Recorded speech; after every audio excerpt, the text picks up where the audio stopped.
حضرت عمر بن خطاب رضی اللہ تعالیٰ عنہ نے فرمایا کہ جب ان کی بیٹی حفصہ بیوہ ہو گئی اور ان کے شوہر حنیس بن حذیفہ صاحب جو رسول کریم صلی اللہ علیہ وسلم کے صحابی اور بدر میں شرکت کرنے والے تھے مدینہ میں انتقال کر گئے تو میں حضرت عثمان رضی اللہ تعالیٰ عنہ سے ملا اور اپنی بیوہ بیٹی حفصہ کا ذکر کیا۔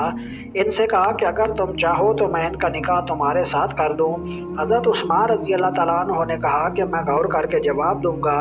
میں کئی رات ٹھہرا رہا۔ پھر ملاقات ہونے پر حضرت عثمان رضی اللہ تعالیٰ عنہ نے فرمایا کہ مجھے فی الحال نکاح کرنے پر اطمینان نہیں ہوا۔ پھر حضرت ابوبکر صدیق رضی اللہ تعالیٰ عنہ سے ملا اور ان سے کہا کہ اگر آپ چاہیں تو میں اپنی بیوہ بیٹی حفصہ کا نکاح تمہارے ساتھ کر دوں۔ حضرت ابوبکر صدیق رضی اللہ تعالیٰ عنہ خاموش ہو گئے اور کوئی جواب نہیں دیا۔ مجھ کو حضرت ابوبکر صدیق کی اس سرد مہری سے اس سے بھی زیادہ رنج ہوا جتنا حضرت عثمان رضی اللہ تعالیٰ عنہ کے انکار سے ہوا تھا۔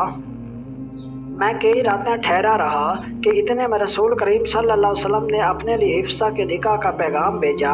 میں نے فوراً ان کا نکاح رسول کریم صلی اللہ علیہ وآلہ وسلم سے کر دیا۔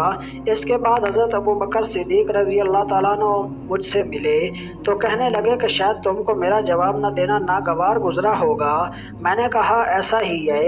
حضرت ابوبکر صدیق نے فرمایا کہ بات یہ ہے کہ میں نے تم کو اس وجہ سے جواب نہ دیا تھا کہ رسول کریم صلی اللہ علیہ وآلہ وسلم کا تذکرہ کرنا میرے علم میں آیا تھا اور میں رسول کریم صلی اللہ علیہ وآلہ وسلم کا راز فاش نہیں کرنا چاہتا تھا۔ ہاں، اگر رسول کریم صلی اللہ علیہ وسلم حفصہ سے نکاح کا ارادہ ترک کر دیتے تو میں ان سے نکاح کر لیتا۔ ملاحظہ فرمائیے کہ حضرت عمر رضی اللہ تعالیٰ عنہ نے کس طرح خود ہی اپنی بیوہ بیٹی کے نکاح کا پیغام پہلے حضرت عثمان رضی اللہ تعالیٰ عنہ کو دیا اور پھر حضرت ابوبکر صدیق رضی اللہ تعالیٰ عنہ کو۔